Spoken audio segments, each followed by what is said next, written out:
My name is Fiona Bennett.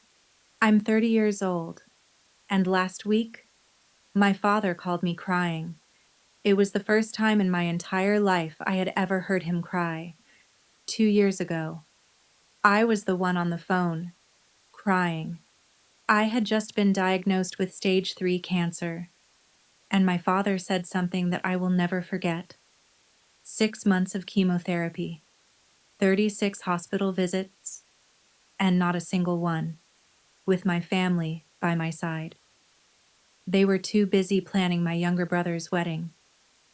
Now, he needs me. And my answer, it was exactly 4 words.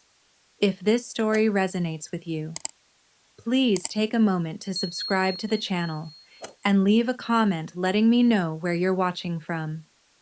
I have a small note. Some of the content in this story contains fictional elements and is supported by artificial intelligence to highlight human values and emotional experiences. We hope you find something meaningful for yourself. Now, let me take you back to the past. 2 years ago, the exact day everything changed. At the time, I was a senior graphic designer at a creative agency in Seattle. You know the type of place: open ceilings, concrete floors, overpriced coffee machines, and way too many plants trying to make it feel organic. I loved it. I was good at what I did. I had worked my way up from an unpaid intern to senior designer in just under 5 years. No shortcuts, no connections, no help. Everything I had. I built myself. I lived in a small one-bedroom apartment in Capitol Hill. Nothing fancy, but it was mine.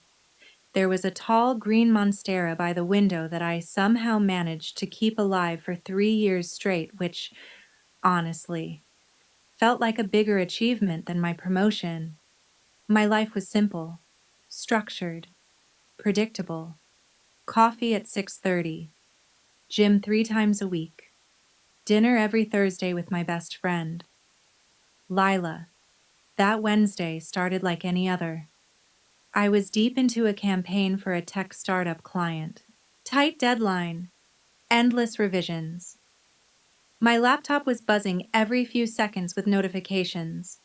I was completely locked in. Then my phone rang. Unknown number. I almost ignored it. I really should have, but something, I don't know what, made me pick up. Miss Bennett, this is Dr. Collins's office. We have your biopsy results. I remember everything about that moment. The taste of my coffee cold, because I hadn't touched it in over an hour. The way the afternoon light reflected off the glass wall in the meeting room. And this strange, sinking feeling in my chest. Biopsy results? Shouldn't sound like that. The results are back. The nurse continued. Dr. Collins would like to see you tomorrow morning. Can you come in at 8 a.m.? My coffee sat there untouched for the rest of the day. That night, I couldn't taste my dinner. I couldn't focus. I just kept thinking the same thing over and over again. They don't call you in for good news. The next morning, Dr. Collins didn't waste time. Stage 3 breast cancer, she said. Her voice was calm, professional, almost gentle. The tumor is aggressive. We need to begin treatment immediately. I remember sitting there, staring at her, but it didn't feel real. Like I had stepped outside my own body. Like I was watching someone else's life fall apart. A woman in her 20s, still wearing her work blazer, hearing words that didn't belong to her story. Fiona. I blinked. Sorry. Yes. I'm here. Do you have someone who can drive you home? I thought about calling Lila, but it wasn't even 9 a.m. She was at the hospital, halfway through her shift. My coworkers. We weren't that close. And then, without even thinking. I said the words that would change everything. I'll call my dad. But before you understand what happened next, you need to understand something about my family. My father, Daniel Bennett, was the kind of man who believed his word was final, not loud, not explosive, but absolute. The kind of quiet authority that made everyone else bend without even realizing they were doing it. Growing up, we didn't argue with him. We didn't challenge him. We adjusted. That was the rule in our house. And even after years of feeling like I came second, I still reached for him in that moment. Because when everything falls apart, you call your father, at least. That's what I believed. I stepped out of the oncology office, my legs barely steady beneath me, and found an empty bench in the hallway. The hospital felt too bright, too clean, too normal for what had just happened. My hands were shaking so badly it took me 3 tries to unlock my phone and tap his name. It rang twice. Fiona, what is it? I'm a little busy right now. His voice was calm, slightly impatient. I swallowed hard, trying to steady myself. But before I could speak, something inside me hesitated. Maybe I should explain my family first. My younger brother, Ethan, is 2 years younger than me. But if you saw how my parents treated us, you'd think he was the center of the universe and I was just background noise. Ethan got everything. Private school, no questions asked. A brand new car at 18. A fully paid tuition at a top university, not because he earned it, but because my father simply decided it was worth it. Me, I was told that spending too much on a girl's education didn't make sense. I graduated with nearly $90,000 in student loans from a state college. When Ethan landed his first job, my parents hosted a dinner with extended family to celebrate him. When I got promoted to senior designer after years of grinding, my mom sent me a single message, a thumbs up emoji. Ethan had just gotten engaged to Olivia. She was nice enough, polite, perfectly styled, worked in corporate HR, the kind of person my parents loved because she fit neatly into the image they cared about. Their wedding was set for October, 4 months away, and it had completely consumed my family. Every phone call, every dinner, every conversation revolved around that wedding. My mom had a planning board filled with hundreds of saved ideas. My dad was obsessed with venues, catering, guest lists. It was like nothing else in the world existed. Dad, I finally said into the phone, my voice cracking despite my effort to stay composed. I just came from the doctor. Silence. I have cancer, I said, forcing the words out before I lost the courage. Stage 3. I waited. I could hear his breathing on the other end, somewhere in the background. My mother's voice drifted in, asking him something. Dad, did you hear me? More silence. Then finally, he spoke. We're going to have to talk about this another time. The words hit me, but something about the way he said it felt off around that time. I started taking screenshots of everything. At first, I told myself it was just to keep track of details. Chemo brain was real. People said you forget things. But deep down, maybe I already knew I would need proof one day. Dad, I said again, slower this time, as if clarity might change his response. I have cancer. The doctor says it's stage 3. I need to start chemotherapy right away. I'm really scared. My voice broke completely. Tears blurred my vision as they ran down my face. I turned toward the wall, pressing the phone tighter to my ear, waiting for him to say the words I needed. Come home. We'll handle this together. You're not alone. Instead, nothing. 5 seconds. 10. Then his voice came back. Colder now. Fiona, listen. Your mother and I, we can't deal with this right now. I stopped breathing. Your brother's wedding is in 4 months. There's a lot going on. We can't take this on at the moment. I felt something inside me crack. But he kept going. You've always been strong, independent. You'll figure it out. That tone. The one that meant the conversation was over. I have to go, he added. Ethan and Olivia are coming over. We need to finalize the venue deposit. And then the line went dead. I didn't move. I just sat there on that bench for what felt like forever. People walked past me, doctors, nurses, families holding hands, whispering, comforting each other. No one stopped.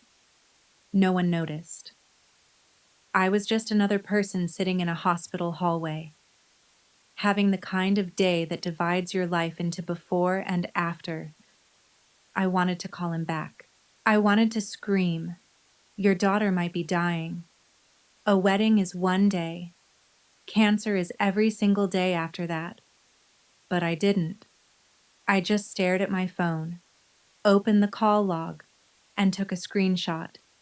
8:47 a.m. Duration 2 minutes, 31 seconds. Then I created a folder, and I named it one word: family. That was the last time I called my father for 2 years. On the first day of chemotherapy, I drove myself to the hospital. The infusion center was on the 4th floor, a wide, quiet room filled with reclining chairs arranged in a loose semicircle. Each one had an IV stand beside it and a small screen mounted on an adjustable arm. It looked like a place that was trying very hard to feel comforting, without actually understanding what comfort meant. I checked in, signed the paperwork, and was assigned to chair number 7. The nurse who came over introduced herself as Marlene. She had soft gray eyes and reading glasses hanging from a thin chain around her neck. Her voice was gentle in a way that made you feel like she had done this 1,000 times. First time she asked as she prepared the IV. I nodded. It's okay to be nervous, sweetheart, she said quietly. Most people bring someone with them. I glanced around the room. She was right. In chair 3, a man sat close beside his wife, holding her hand the entire time, whispering things that made her smile even as the medication flowed into her veins.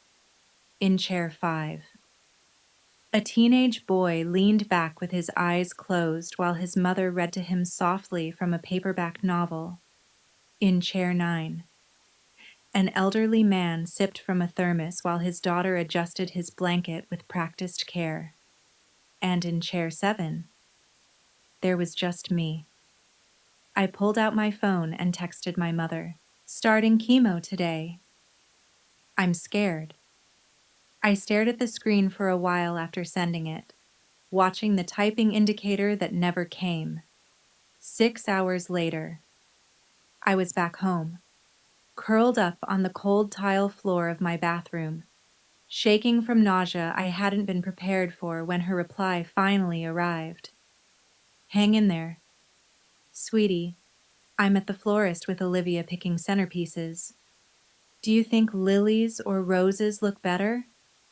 I read the message once, then again. Then I took a screenshot and added it to the folder. After that, I typed back, roses are nice. I didn't tell her that I had spent the last hour dry heaving until my throat burned. I didn't tell her I had to pull over twice on the drive home because my vision kept blurring. I didn't tell her anything real. There didn't seem to be a point. I met Lila Carter during my third chemotherapy session. She was a nurse practitioner who ran one of the hospital's support programs for cancer patients. The kind of program you usually ignore because you don't think it applies to you. I had seen the flyers for weeks and walked past them every time until she walked up to me. "You're always here alone," she said, sitting down in the empty chair next to mine like she had every right to be there. Her dark hair was tied back in a simple knot, and she had this steady, direct way of looking at you that made it hard to hide behind polite answers. "I'm fine," I said automatically. She smiled, but it wasn't the kind of smile people give when they're trying to be nice. "I didn't ask if you were fine," she said. "I asked why you're always alone." There was no judgment in her voice, just honesty. I should have brushed it off. I should have given her some vague answer and moved on. That's what I usually did when conversations got too close to something real. But I was 3 sessions into chemo. My hair had started to thin, and I hadn't had a real conversation with anyone in weeks. "My family is busy," I said. Then, after a pause, I added, "My brother's getting married." Something flickered in her expression. Not surprise, not pity. Something sharper, like she understood more than I had actually said. "When's the wedding?" she asked. "October." "And when do you finish treatment, November?" She nodded slowly, like she was putting pieces together in her head. "You know," she said after a moment, "the hospital keeps visitor records." I frowned slightly, not sure where she was going with it. "For every patient." She continued, "Every visit. Who came to see them and when. It's mostly for security reasons, but some people request copies later." "Why?" I asked. "For different reasons," she said. "Some for memories, some for clarity." I didn't fully understand what she meant. Not yet, but something about the way she said it made me remember. And 3 days later, without really thinking too hard about why, I requested my first copy. Ethan's wedding was scheduled for October 15th. By then, I was between chemo cycles. It was that strange, fragile window where I almost felt like myself again. The nausea had eased, the dizziness had faded, but the exhaustion was always there, sitting quietly beneath the surface, waiting. I hadn't planned on going. No one had asked me to be part of the ceremony. Not a bridesmaid, not even a reading, not even lighting a candle. But a small part of me thought maybe I would still show up, sit in the back, watch from a distance, just be there. Then my phone rang. My father. He rarely called. "Fiona," he began, his tone measured. "About the wedding. Your mother and I have been talking." Something inside me lifted. Hope. Stupid. Stubborn hope that refused to die no matter how many times it had been crushed. "We think it's best if you don't attend." It disappeared instantly. "You understand," he continued, like he was explaining something obvious. "You don't look well. You've lost weight. Your hair." He paused, clearing his throat. "It's Ethan's special day. We don't want anything to distract from it. Anything." He meant me.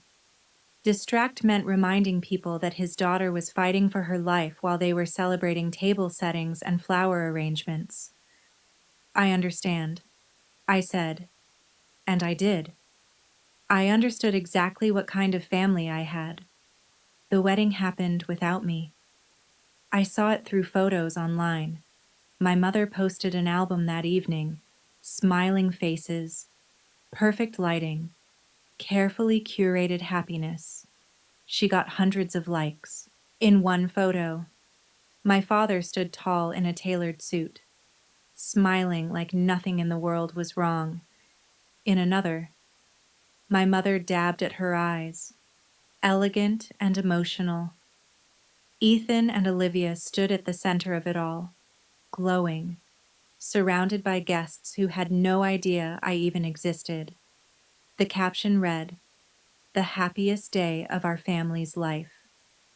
I stared at that line for a long time. Then I took a screenshot and added it to the folder. After that, I closed the app.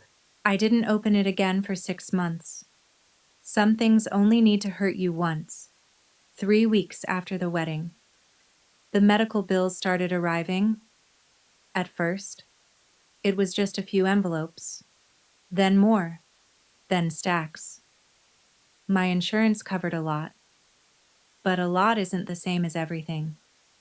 Between deductibles, copays, and medications that weren't fully covered, the total came to $47,000. 47,000. I didn't have that kind of money. I sold my car. I canceled every subscription I had. I stopped buying anything that wasn't absolutely necessary. I counted every dollar. And when it still wasn't enough, I did the one thing I had promised myself I would never do again. I asked my father for help. "Dad, I'm in trouble."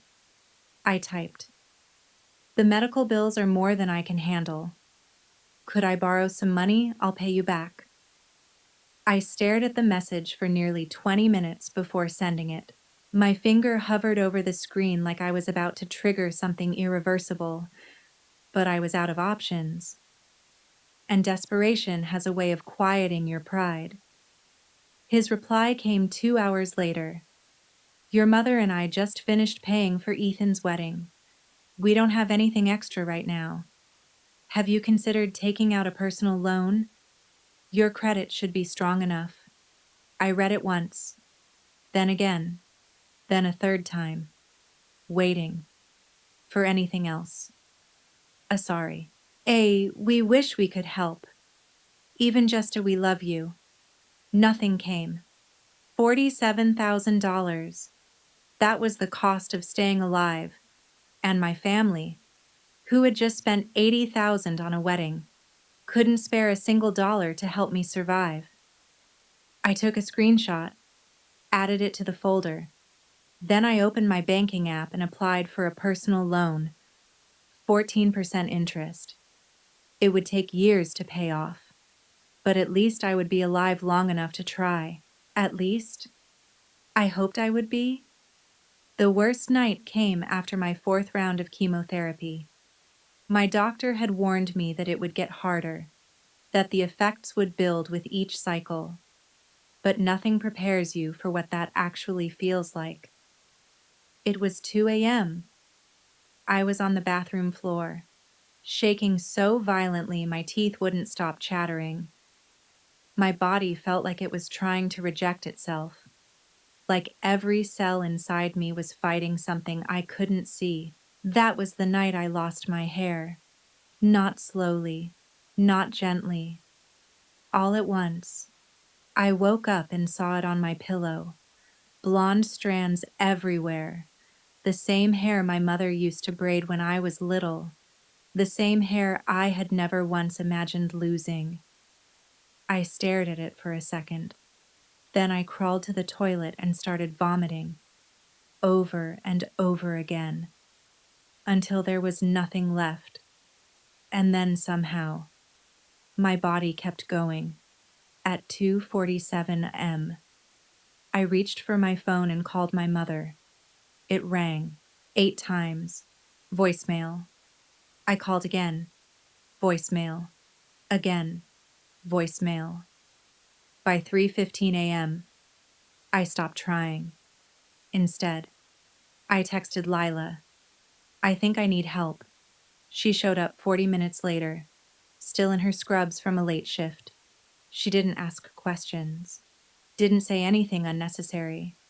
She just sat down on the bathroom floor beside me, gently pulling my hair back from my face, holding what little was left, and she stayed until the sun came up. At 10:23 that morning, my mother finally called back. "Sweetie, you called last night," she said casually. I had my phone on silent. Olivia and I were at the spa. Post-wedding stress. You know how it is. I didn't say anything. "What did you need?" she asked after a pause. I looked over at Lila, who was in my kitchen, quietly making tea like she had done it 100 times before. Then I caught my reflection in the mirror. The hollow cheeks, the pale skin, the uneven patches where my hair had fallen out. Nothing. "Mom," I said softly. It was nothing. "Oh, good," she replied. "Call any time. Love you." She hung up before I could answer. I stared at my phone for a long moment.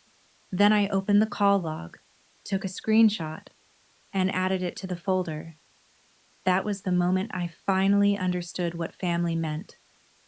Not the version I grew up believing in, the real version, the one that shows up or doesn't.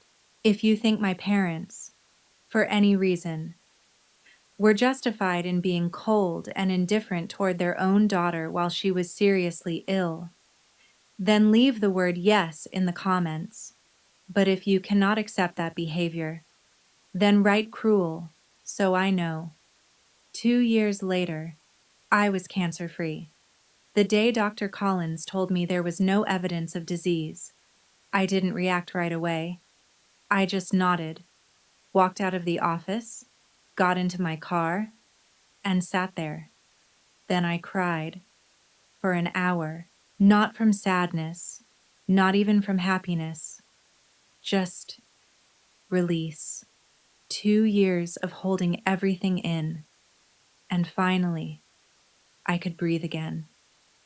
A lot had changed during that time. I had been promoted to art director. It turns out, when you've faced your own mortality, everything else becomes very clear. Deadlines, pressure, expectations, they all shrink into something manageable. My boss, Adrian Cole, had kept my position open the entire time, let me work remotely when I could, never once made me feel like a burden.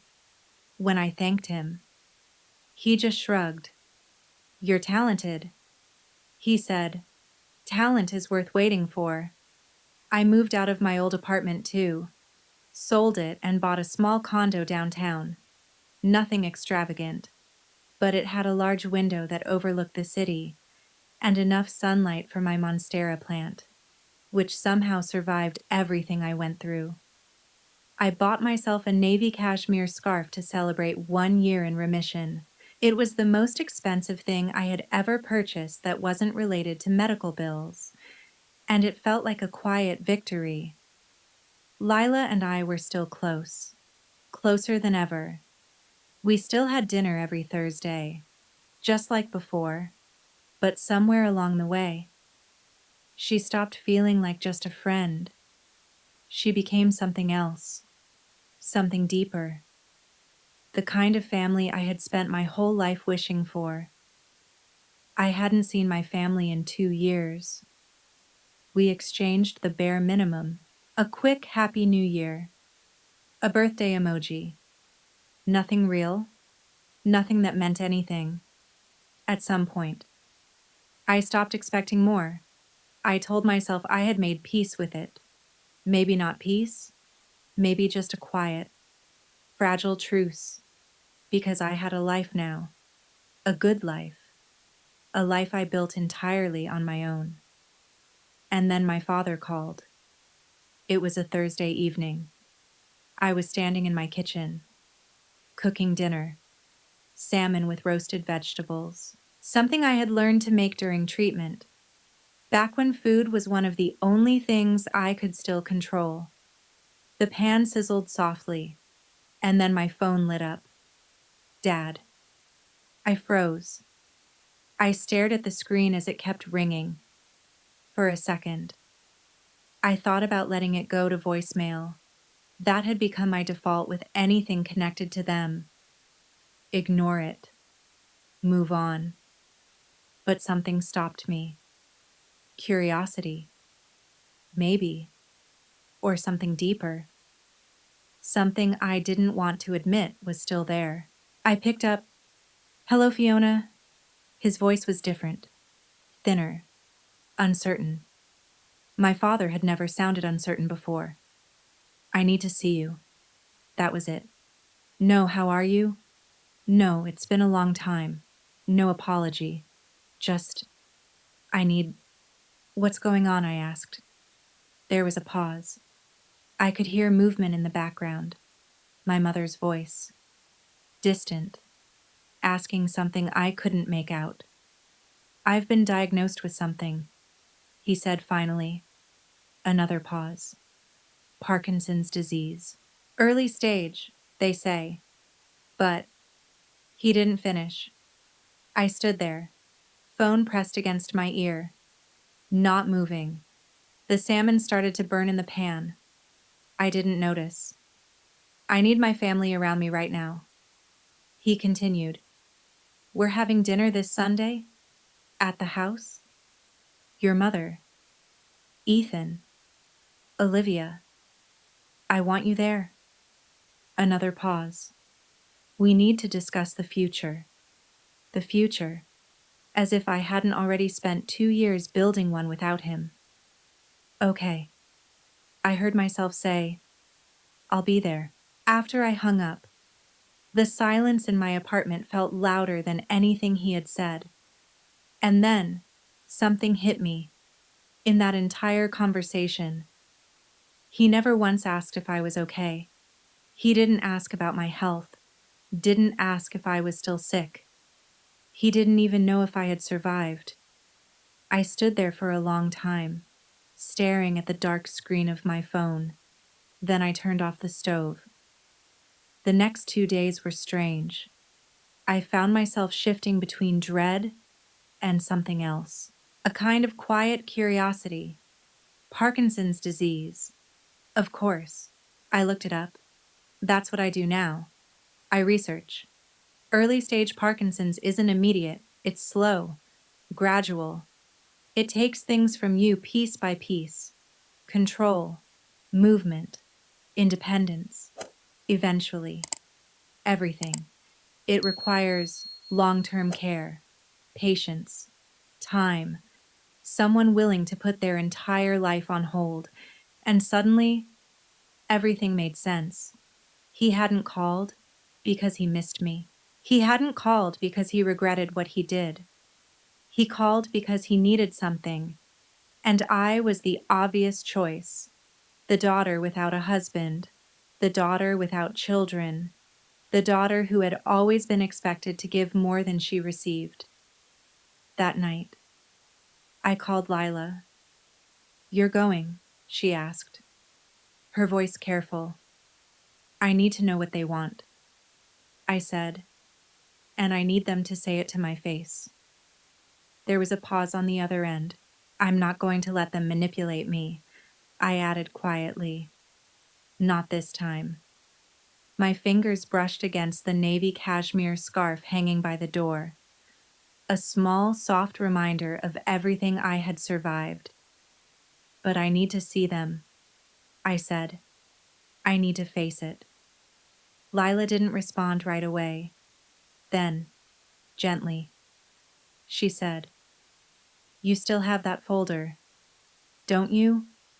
I looked at my phone on the table, the folder named Family, every screenshot, every record, every moment they weren't there.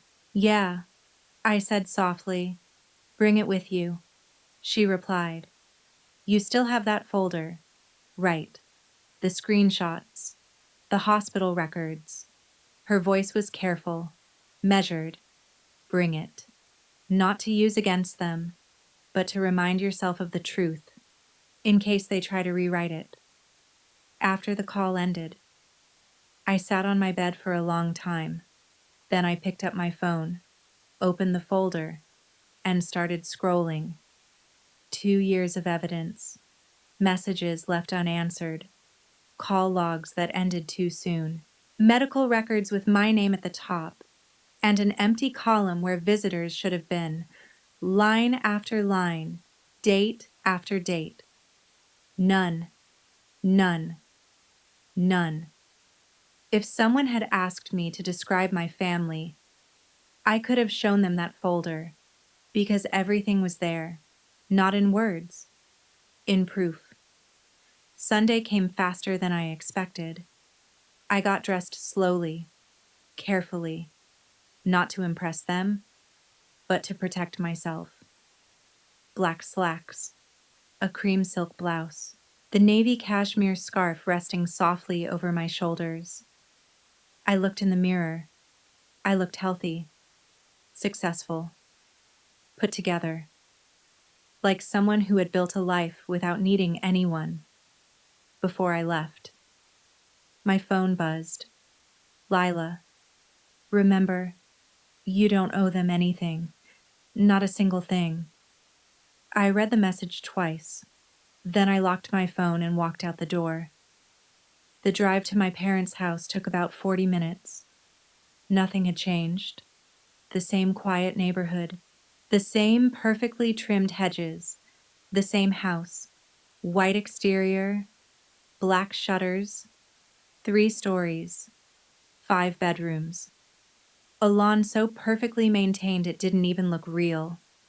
The house I grew up in, the house I never truly belonged to.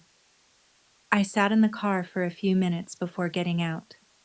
Through the dining room window, I could see movement inside. My mother, probably setting the table, the same fine china, the same polished silverware, everything arranged perfectly. A picture of a perfect family from the outside. My phone buzzed again. "You've got this," Lila wrote.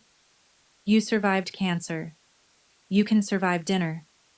I let out a slow breath. She was right. I had faced something much worse than this. I picked up my purse. Inside it, my phone. Inside my phone, that folder. Everything. Then I stepped out of the car and walked up the brick pathway. Each step felt heavier than it should have. I reached the door, pressed the bell. The same 3 notes I had heard my entire life echoed through the house. The door opened. My mother stood there. Her expression was complicated, something between relief and guilt. "Fiona," she said, pulling me into a hug before I could react. She smelled the same perfume she had worn for years, at every important moment, just not the ones that mattered to me. "You look wonderful," she said, stepping back to look at me. "Come in." I walked inside. The house hadn't changed. Not in 2 years. Not in 20. The dining room was exactly the same. The large mahogany table, the crystal chandelier hanging above it, the walls lined with family photos, carefully arranged, perfectly curated. I stepped closer without thinking, and that's when I noticed it. The timeline, graduations, engagements, the wedding, all of Ethan's milestones. And then, nothing. For me. It stopped at 18. A single photo, me in a dress, smiling awkwardly at the camera, frozen in time, like I had stopped existing after that. "Fiona." I turned. Ethan stood up from his seat, already walking toward me with a wide smile, arms open like everything was normal, like nothing had happened. Behind him, Olivia stayed seated, one hand resting gently on her stomach, 5 months pregnant. I had heard through relatives. The next chapter of the family was already on the way. "Ethan," I said, letting him hug me briefly. It felt distant. He felt different too, softer, comfortable in a way that comes from never having to fight for anything. "You look great," he said, stepping back. "Really great." His eyes flicked to my hair. Shorter now, still growing back. He didn't comment, at least. He had that much awareness. And then I saw him, my father. He was sitting at the head of the table, exactly where he had always sat. But something was different. He looked smaller, older, and his left hand. It trembled slightly against the tablecloth, a small movement, one he was clearly trying to hide, but couldn't. When his eyes met mine, I saw something I had never seen before. Fear. "Sit down, Fiona," he said, his voice still firm but no longer unshakable. "We have a lot to discuss." I sat across from Ethan, my posture straight, my purse resting beside me. Inside it was my phone. Inside my phone was everything. Proof. Truth. Dinner was served. The same meal my mother always made for special occasions. Nothing had changed. We ate in silence, the sound of utensils against plates filling the emptiness between us.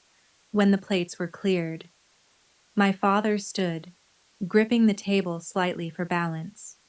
"I'll get straight to the point," he said. "You all know about my diagnosis. Parkinson's. It will get worse. I'll need long-term care." He paused. "We've discussed this as a family." I felt something cold settle in my chest. "Without me. And we believe the best solution is for someone to move back home and take care of me." His eyes locked onto mine. "Fiona, you're the obvious choice. Obvious. Not the best. Not the most willing. Just obvious. You work from home. You don't have a family of your own." He continued, "Your room is already prepared. It's time you come back and contribute." Contribute. As if I had done nothing. As if the last 2 years didn't exist.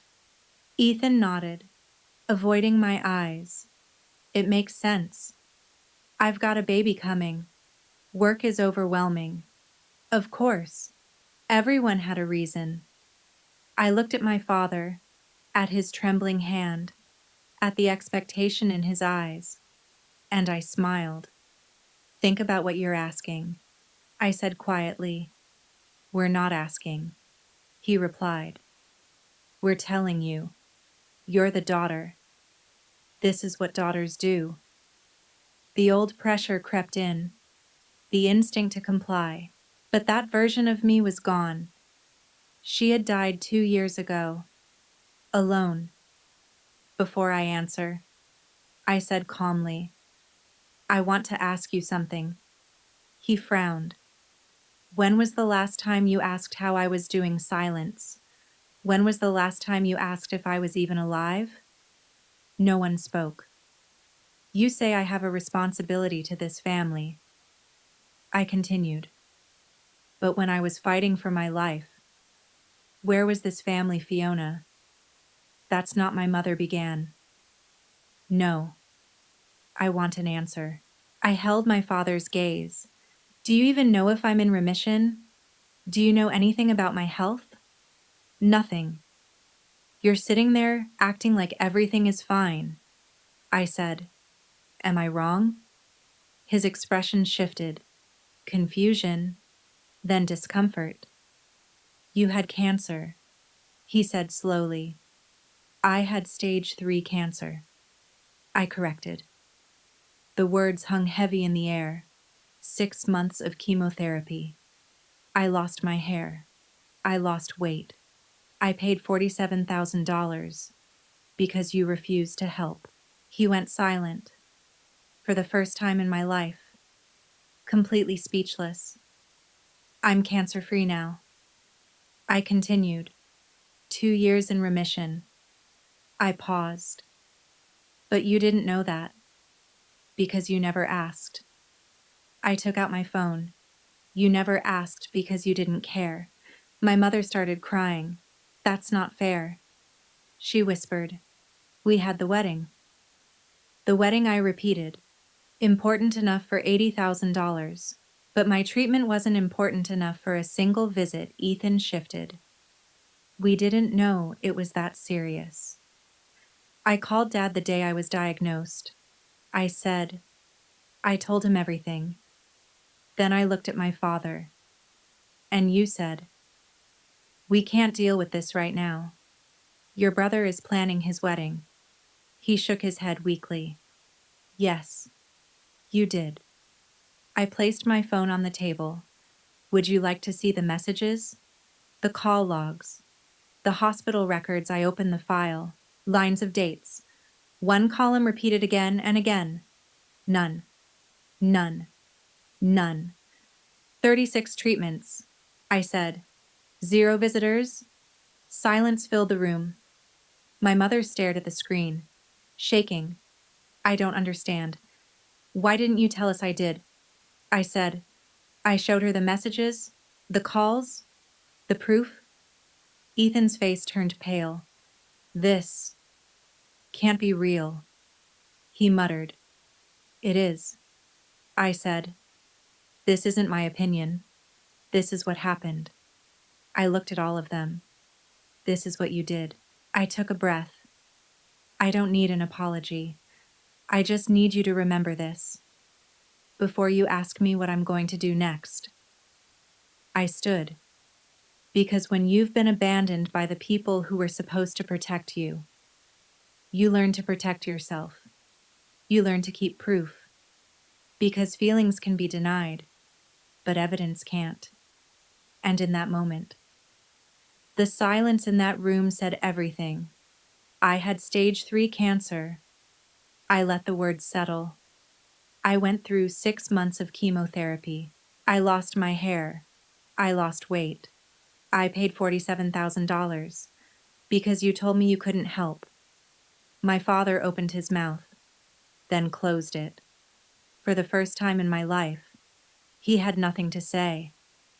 And here's what you need to understand. I continued, my voice steady. I'm cancer-free now, 2 years in remission. I paused. But you didn't know that. Did you? Silence. You didn't know, because you never asked. I took out my phone. You never asked, because you didn't care. My father's face went pale. My mother started crying. That's not fair, she whispered. We were dealing with the wedding. And the wedding, I said calmly, important enough to spend $80,000 on. I heard you bragging about it. I held her gaze, but my cancer wasn't important enough for a single visit. Not once. Ethan shifted in his seat. Fiona, we didn't know it was that serious. I looked at him. I called Dad the day I was diagnosed. I told him everything. Then I turned back to my father, and you said, we can't deal with this right now. Your brother is planning his wedding. I didn't. Yes, I said quietly. You did. I unlocked my phone and placed it on the table. The screen lit up. Clear. Undeniable. Do you want to see the messages where you refused to help me financially? I asked. I scrolled. Or the calls Mom didn't answer at 2 in the morning when I was too sick to stand. Another swipe. Or the hospital records. I opened the document. Rows of dates filled the screen. One column repeating the same word. None. None. None. 36 treatments. I said. 0 visitors. The room went silent. Olivia stared at the phone, then at Ethan, then at my parents. Something in her expression changed. My mother reached for the phone, then stopped.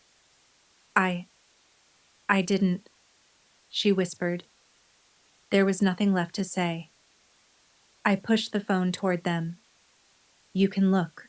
I'm not hiding anything. My mother picked it up, her hands shaking. She scrolled, page after page. The same word. None. I don't understand. She said, "Why didn't you tell us I did?" I showed her the messages. My chemo schedule. Another swipe. You asking about flowers. Another, Dad telling me to take out a loan. Another, 23 missed calls in 6 months. Ethan took the phone. His face slowly drained of color. This can't be right. It is, I said. Every screenshot is time-stamped. Every record is official. I leaned back slightly. This isn't my version. This is what happened. This is what all of you did. I looked at my father. He hadn't moved. His hand pressed flat against the table, like he needed something to hold him up. I don't need an apology, I said quietly. I just need you to remember this. I let the silence stretch. Remember it when you ask me what I'm going to do next. I took a slow breath, because when the people who are supposed to protect you betray you, you learn to protect yourself.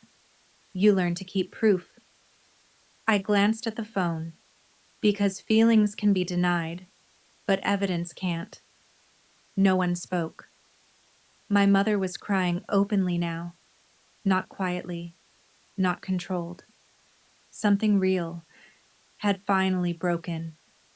My mother's mascara had started to run, leaving dark streaks down her cheeks. I didn't know. She kept repeating, Fiona, I didn't know. You knew. Mom, I said quietly. You just chose not to see. Ethan was still holding my phone, scrolling through the screenshots like he was searching for something, anything, that would prove this wasn't real. He wouldn't find it. My father finally spoke. This is in the past, he said, his voice rough, uneven. What's done is done. What matters now is the present. I'm sick. Fiona, I need help. We need to move forward. I almost laughed. Almost. Forward. I repeated softly. You want to move forward? Yes, he said quickly, as if clinging to that word. Whatever happened before, he waved his trembling hand, dismissing it. We need to focus on what's happening now. I need a caregiver. You're my daughter. Olivia cleared her throat. It was the first sound she had made since I walked in. Daniel, she said carefully, her voice calm but firm. Did you know about any of this? She gestured toward the phone still in Ethan's hand. The hospital visits? The money she asked for?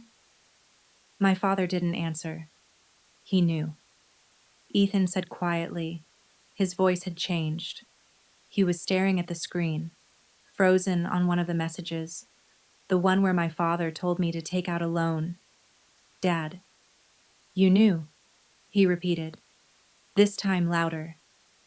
It was complicated. My father snapped. The wedding, the timing. There were considerations. Considerations. I stood up slowly, smoothing the fabric of my blouse. There were considerations. I echoed. I reached forward, took my phone from Ethan's hand, and slipped it back into my purse. My mother reached out toward me. Please, Fiona, don't do this. We're family. There it was. That word. Family. I let it sit in the air for a moment. Family. I repeated. Then I looked at her. Let me tell you what family actually means. My voice was calm. I didn't need to raise it. Family means showing up. Family means answering the phone at 2 a.m. when someone you love is scared and in pain. Family means helping with medical bills instead of spending $80,000 on a party. Family means visiting your daughter in the hospital. I paused. Once? Just once would have been enough. My mother's face collapsed completely. Ethan looked down at the table. I looked at all of them. I spent 6 months fighting for my life. I continued. 6 months of chemo. 6 months of being sick. Exhausted. Terrified. My voice stayed steady. And where were you? I answered my own question. Planning seating charts? Tasting cakes? Picking flowers? Fiona. My father tried. No. The word came out sharper than I intended. You don't get to call me that like everything is normal. I picked up my purse, adjusted my scarf, held on to the one thing they had never given me, my dignity. You have a son, I said, looking directly at him. A son you spent $80,000 on. A son you never once asked to sacrifice anything. I turned slightly toward Ethan. Why don't you ask him to take care of you? Ethan's head snapped up. I can't, he said quickly. I have responsibilities. So did I. I said. I met his eyes. I had a job. I had a life. I took a breath. I had cancer. And I handled all of it alone, because all of you were too busy. I turned and started walking toward the door. My heels echoed against the hardwood floor with every step. Behind me. I heard it. My father's voice. Broken. Fiona, please. I stopped. Slowly turned around. He was crying. Not just emotional. Not controlled. Crying. I had never seen that before. Not once in my entire life. Not when his own mother died. Not when anything went wrong. But now. Tears were streaming down his face, his hand trembling as he tried to wipe them away. I'm sorry, he said, his voice cracking. I know I handled it wrong, but I'm scared. Fiona, I'm scared of what's coming. I need you. Please. You're my daughter. For a moment, just a moment, I felt it. That old feeling. The little girl inside me. The one who had spent her entire life trying to be enough. Trying to earn his approval. Trying to be seen. But that girl didn't exist anymore. She had been left behind. On a bathroom floor. 2 years ago.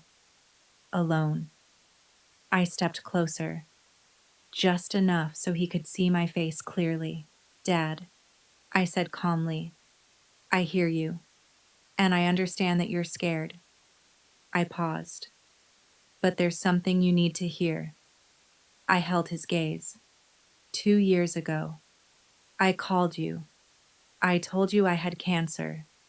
I told you I was terrified. I let the silence settle. And do you remember what you said to me? He didn't answer. He didn't need to. You said, we can't deal with this right now. The words hung in the air, heavy, unavoidable.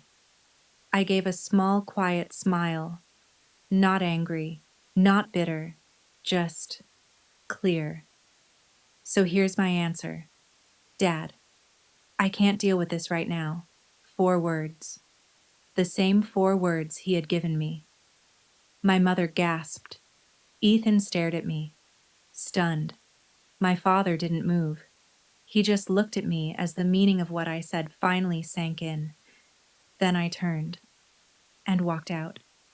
Not running, not rushing, just leaving. I walked past the family photos that never included me, past the chandelier, the polished table, the carefully arranged illusion of perfection, past my mother, who reached out toward me and then slowly lowered her hand when I didn't stop. Fiona, Ethan called from behind me. Fiona, wait. I didn't. I opened the front door, stepped outside, and kept walking.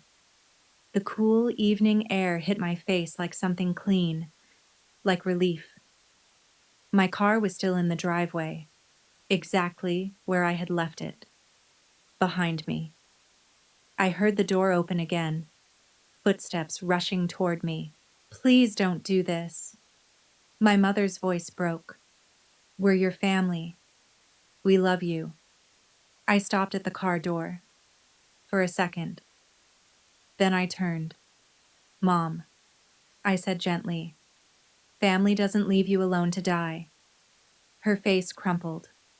And love isn't something you only offer when you need something in return. For a moment, I felt something. Not guilt, not regret. Something softer. A quiet grief. For the mother she could have been. For the relationship we might have had, if things had been different. Goodbye. Mom. I got into the car, started the engine, adjusted the mirrors. In the rear view, I saw them. My mother standing on the path, crying. My father in the doorway, leaning on Ethan.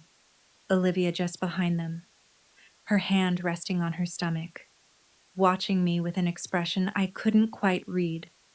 I pulled out of the driveway, turned onto the street, and I didn't look back. Not once. The scarf around my neck felt soft against my skin. The road ahead was open, clear, and for the first time in 30 years, I could breathe. I was finally free. A week later, my mother called. I answered, not because I owed her anything, but because I was curious, and maybe because some habits don't disappear overnight. Fiona, she said.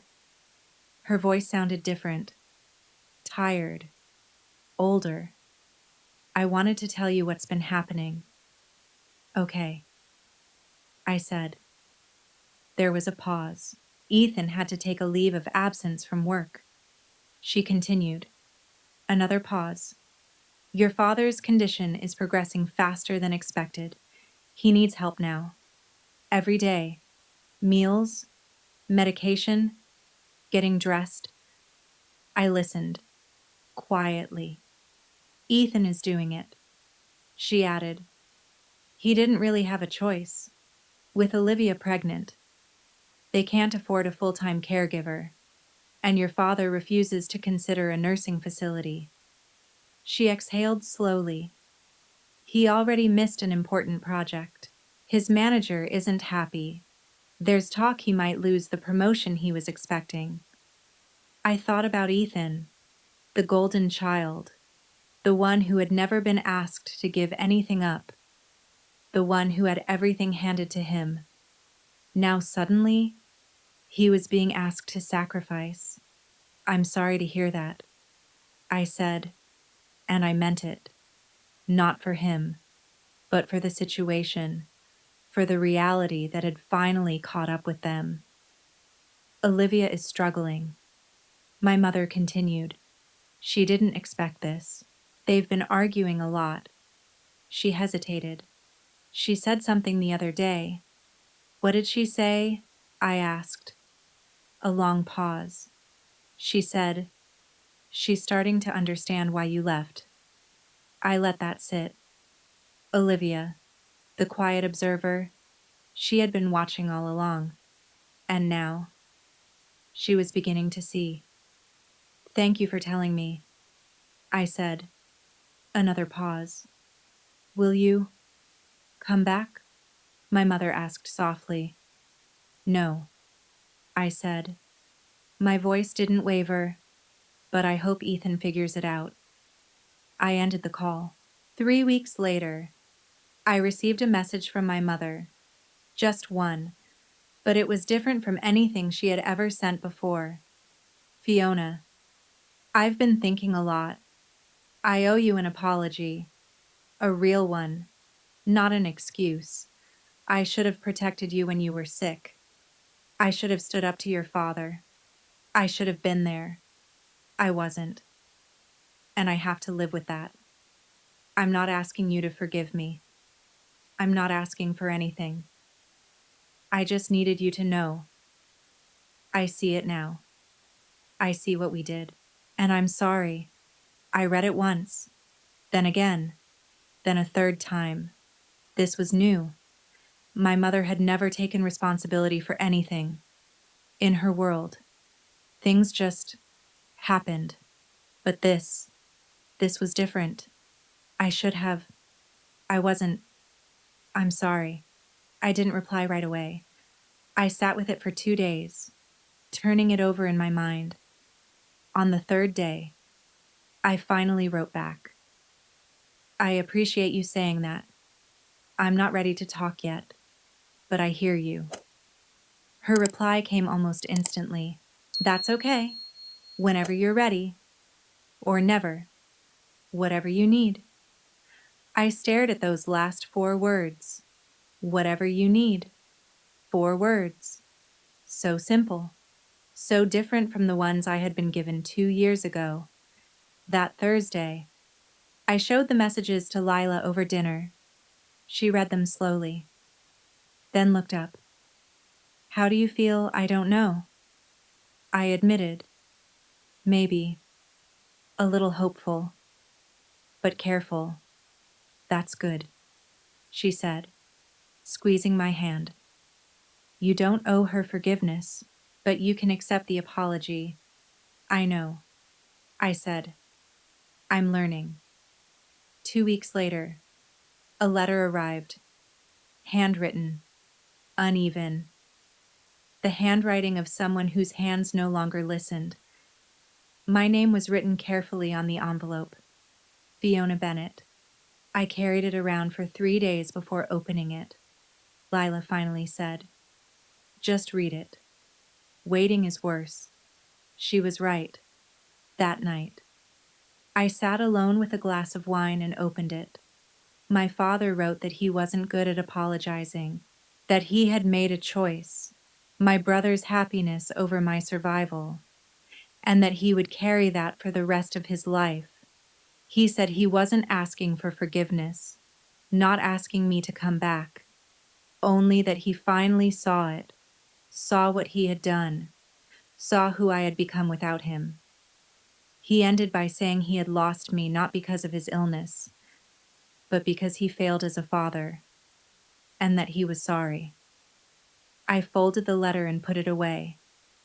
I didn't reply, but I didn't throw it out either. The next day, I showed it to Lila. She read it quietly, then asked, how do you feel? I thought for a moment. Sad. I said, for him, for what we could have had. I paused, but not guilty. I used to feel guilty all the time, for not being enough, not trying hard enough, not being the daughter he wanted, but not anymore. Some people, I said slowly, will never love you the way you need, no matter what you do. Lila nodded, and that's not your fault. I took a sip of wine. I'm not rushing forgiveness. Maybe one day, maybe not. But I'm not forcing it just because he's sick. I looked at the letter on the table. That's my boundary, and you're allowed to have it, she said. If you were in my place, would you forgive and continue loving your family? Right love if you would. But if you would choose otherwise, right. No, so I know. 6 months later, I was still cancer-free. At my last checkup, Dr. Collins used the word thriving. I wasn't sure I believed it at first, but maybe she was right. I had been promoted again, creative director now, a corner office with a view of the city. My plant was still alive, somehow stronger than ever. I had hired 2 junior designers. I liked mentoring them, guiding them through things I had once faced alone, and I was seeing someone. His name was Daniel. A high school teacher, kind, patient, the kind of person who showed up without being asked. Ryan knew everything about the cancer, about my family, about every version of me that had been broken and rebuilt. He never tried to fix me, never tried to tell me how I should feel or what I should do. He just showed up, consistently, quietly, the way people who truly care about you are supposed to. Lila and I still had dinner every Thursday. That hadn't changed. But everything else had. She had started dating someone too. A surgeon from her hospital named Elena, confident, sharp, and somehow always laughing at Lila's terrible jokes. The three of us would sit around the table sometimes, talking, laughing, sharing pieces of our lives, and without realizing it, we were building something. Not perfect, not traditional, but real. A family. The kind you choose. My mother still texted me every few weeks. Short messages. Mostly, thinking of you. Hope you're doing well. Sometimes I replied. Sometimes I didn't. We weren't close. Maybe we never would be. But we were something. A slow, uncertain kind of progress. My father's condition continued to worsen. He eventually agreed to a part-time caregiver, paid for with money he had spent years saving and protecting. Ethan visited a couple of times a week, out of obligation. I assumed, but maybe, for some families, obligation is the closest thing to love they know. I hadn't seen them since that dinner, and I wasn't sure if I ever would again. And for the first time, I was okay with that. If you're listening to this, if you've made it this far, I want to speak to you directly. Maybe you're where I was 2 years ago, sitting in a hospital room, or in your car, or somewhere quiet where no one can see you fall apart. Maybe the people who were supposed to love you have made it very clear that you are not their priority. And maybe you've been asking yourself the same question I asked for years. Is it my fault if I were better, easier, less complicated? Would they show up for me? I believed that for 28 years. And then I got cancer, and I learned the truth. Some people will never show up, no matter what you do. You could be fighting for your life, and they would still find something else more important. That is not a reflection of your worth. It is a reflection of theirs. So hear this. You are allowed to set boundaries. You are allowed to protect yourself.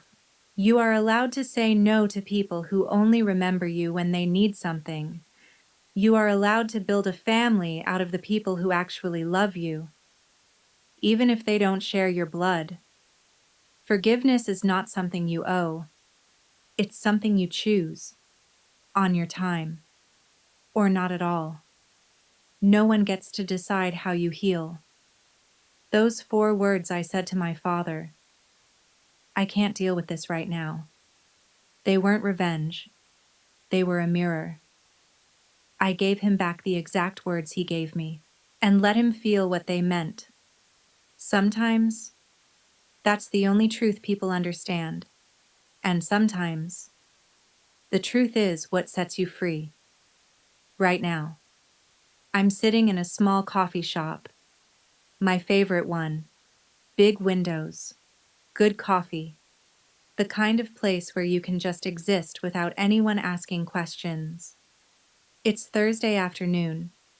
Lila will be here soon. Our usual dinner. My phone is in my pocket, and inside it, that folder still exists. All the screenshots, all the records. Every moment I was alone. I don't open it anymore, but I keep it, just in case. Outside, the city moves on, people walking, Cars passing, life happening, and for once, I'm not watching it from the outside. I'm part of it, fully, honestly, alive. 4 words changed everything, not because they were dramatic, not because they were clever, but because they were true. If there's one thing I've learned from my story, it's this: love is not about words, it's about presence. The people who truly care about you will show up when it matters most, not when it's convenient, not when they need something in return. And if they don't, that's not your failure. It never was. You are allowed to protect yourself, to set boundaries, and to walk away from what hurts you, even if it's family. Because sometimes, choosing yourself is the bravest and most loving decision you can make. Thank you for staying with me until the end of this story. It truly means more than you know. And if this story touched you in any way, I want you to remember this: your small action can help someone else feel less alone. A single like, a comment, or a share from you might be exactly what someone out there needs to see today. If you believe in spreading stories that matter, consider subscribing to the channel. You're not just supporting me, you're helping these stories reach the people who need them most.